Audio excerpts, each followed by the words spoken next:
Hello and welcome to DNQ Football. No, Ryan is not a dodgy 70s DJ. He is instead rocking the old Wickham goalkeeper shirt, which I actually bought for him.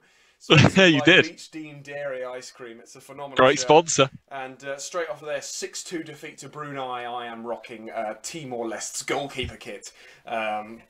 We are a minnow nation channel, but we are of course going to be following the World Cup. So we thought, why not combine those two ideals and talk about the lowest ranked teams, the three lowest ranked teams that are competing at Qatar 2022. I'll rattle them off for you now, and then we will give you a few facts and stats and talk about how we think the three sides will get on. So coming in last place FIFA World Rankings wise is the African nation of Ghana, seasoned veterans of World Cups, but finding themselves at rank 61 as they enter the competition.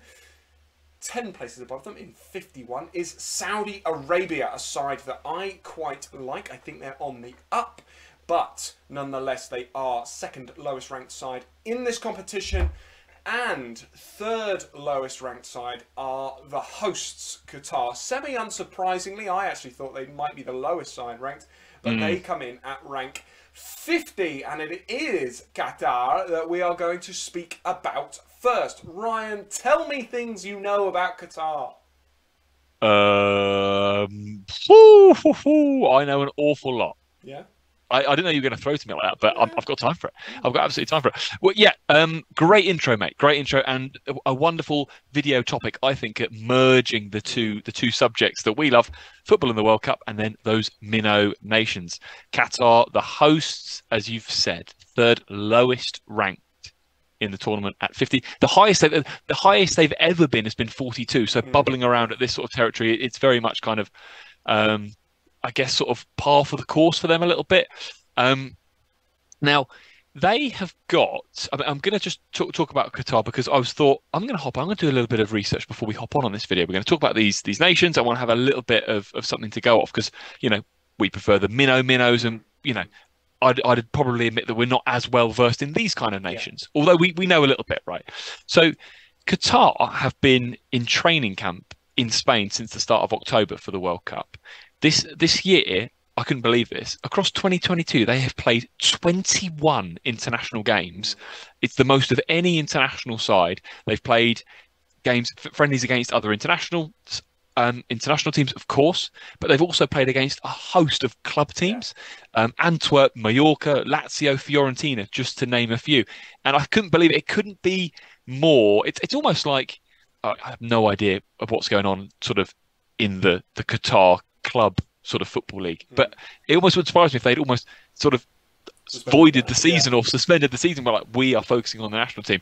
Of those 21 games, they've played 10, they've drawn 8, they've lost just 3, and it's the first time that they've qualified for a World Cup. They have so they've been preparing as best as they can as hosts of this tournament. Ultimately, because they want to put on a showcase for the footballing world, as well as doing well on the pitch. Now, how do we think they're going to do, mate? Ecuador, Senegal, and the Netherlands join them in Group A. It's a really, really tough ask. For me, I think it comes down to that first game. Against Ecuador. I was thinking exactly the same. They play Ecuador. Win against Ecuador, they have a chance. Lose or draw, and I think they're struggling from there on. If I'm being honest, and I don't really know. I was going to say I haven't seen enough of them to kind of compare how they'll do against the likes of Senegal and Netherlands. The kind of ignorant football fan in me thinks, oh, they'll lose both. But there might be more there. I know they've got some good players. Al Muiz Ali has got an incredible record for them up front with 42 goals in 80 games. That's insane. And they've got a lot of international players that have got over 100 caps. They've got some experienced pros there, but I haven't watched them enough, mate. What do you think? Do you think your kind of opinion of them is in line with what I've just said? Yeah, pretty much. I think it all comes down to that first game, and I think that let's underestimate Ecuador at our peril. I think it's very easy to look at Very one true, of these mate. sides Very, and very, say, very true. Yeah. you know, they're not going to go through, but they've actually been in great form. You know, their qualification campaign was really, really positive. You got to think they weren't in the playoff, intercontinental playoff. they They got top four, directly yeah. qualified. And that's in a qualification region where basically Brazil beat everyone and Argentina beat most of the teams, you know. So Ecuador did really, really well. So that won't be easy. I think if they draw or lose that game, it's curtains, to be honest. The Netherlands are a very, very good side. I know when we did our World Cup preview, I was clearly feeling optimistic about Senegal, that they top the group. I do still think that Senegal and the Netherlands will get through. I mean, the Netherlands are in great form, and Senegal as well, AFCON winners. Ecuador in good form because of the World Cup qualification campaign. It will be very, very tough for Qatar. I think that they might draw the first game, but I would be surprised if they picked up any points against Senegal or the Netherlands. But you can only say fair play for their prep as a national football side. Let's take everything kind of political out of it and just talk about it from the QFA point of view, the Qatar Football Association point of view. They're doing everything they can to try and make this, I don't know, a bit more respectable, because, you know, there is a lot of talk about why they've got the World Cup. Similar, you know, there was some chat around South Africa when they had the World Cup. I'm hoping for a bit of a Shabalala moment or something that they can cling on to, because I feel like I don't want the tournament to completely lose some passion if they just get kind of battered every game. You know, I think that will almost look worse. I think battered might be hard. I mean, we'll see, mate. But again, it could just be that the ignorant UK-based Premier League watching football fans that we maybe don't know the full picture. That's our opinion. We will see. Yeah. Anyway, should we move on to the second lowest ranked team in the tournament, which is Saudi Arabia, ranked 51, but a good side. A side you said that you quite like. They smashed qualifying, mate, topping the group that included Japan and Australia. They only lost once, and we know that those Japan and Australia are fantastic international sides that have got great kind of pedigree or kind of a good sort of historic, good history in kind of making these tournaments and having an impact. This is their 6th World Cup, the 2022 World Cup. And they've only made it past the group stages once, in '94 in the USA. They've got a tough group as well. They do. You know, with the World Cup. Argentina, Poland and Mexico. Tough one here, mate. But I'm putting it really simply. I think they're going to go out, but I'm going to be cheering them on. That's kind of the way that I'm going to frame it. I think I will cheer on Saudi Arabia. Similarly to Qatar, they right now, kind of across October, November, they've had loads of games, loads of build-up games. I don't know how they've got on in all of them, but their qualification was incredible. The national team's been on the up quietly for quite a long time, actually. And I think that this kind of crop of players might find itself around the kind of 35 world rankings when it kind of hits its peak. I do think that for them to be a lower ranked side than some of the other teams that are actually also at the World Cup, but you know, there's a number of sides above them in the FIFA World Rankings. I think they're probably better than them. You know, even a couple of places above them, like the Republic of Ireland. They're probably better than the Republic of Ireland, if we're honest. You know, I think that they will lose. You know, Mexico, Argentina, Poland. Mexico always do well at World Cups, particularly their goalkeeper. Always seems to just kind of wait for the World Cups to perform incredibly. Poland have got one of the best strikers, maybe ever, but certainly in the world at the moment. And Argentina, this is kind of Messi's last dance, isn't it? So again, there is a little bit status quo bias where we just go, well, they're playing 3 teams that will beat them. It might not be as easy as that for the 3 sides. I think that Saudi Arabia will put up kind of a good fight, and I think there'll be close run games. It's just a horrible group. You know, if they were in the same group as, I don't know how it would have worked kind of in terms of putting them in the same group as, say, like Qatar. It probably couldn't happen because of region. No.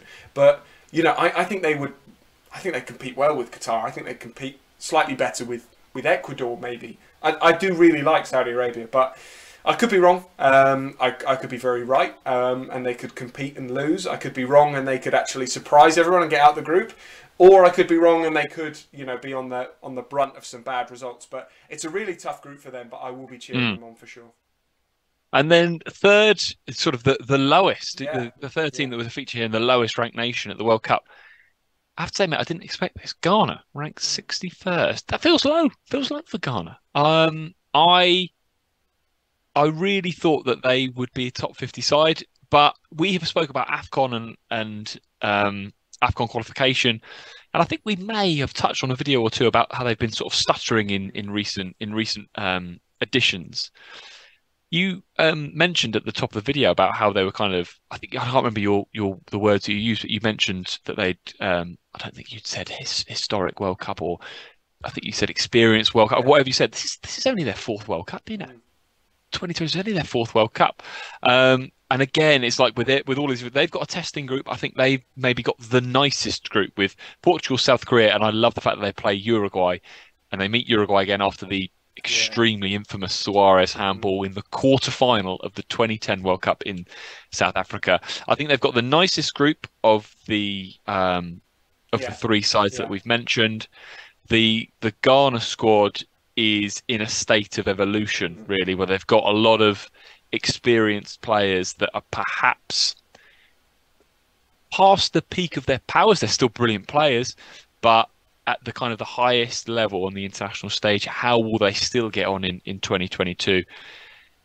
Not sure. I personally think I can see them exiting, but I think they've got a better chance than the others because of the group they've got, because they've got South Korea and Uruguay. Although you'd say for that group, you'd say Portugal and Uruguay were probably your two favourites to make it through. Do you see it going the same way? You know what? I think that this is one of the most up for grabs groups in the whole competition. Okay. I do. I think that it's very easy to look at Portugal and say guaranteed to go through. Ronaldo hasn't played in ages.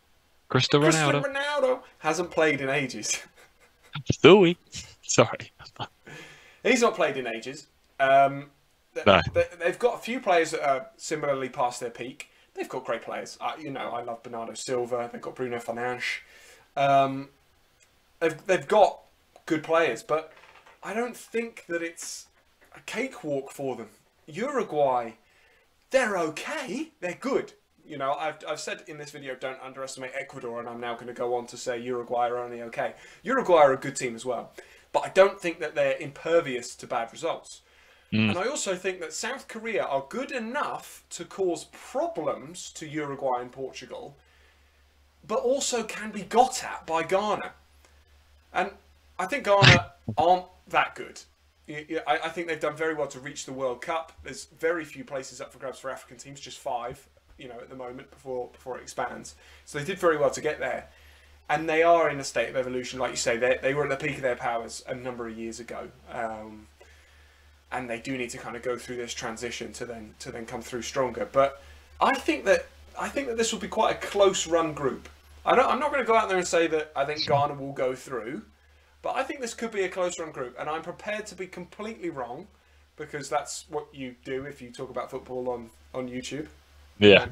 I don't think that that's a clippable thing that I've just said for people to go, God, this guy's a football moron. But I think that this is a close run group.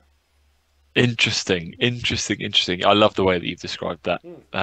You sort of almost don't quite know what to say with it, but you're gonna leave it open. No, mate, I like it. Let me put it this way. I think that there's draws in this group.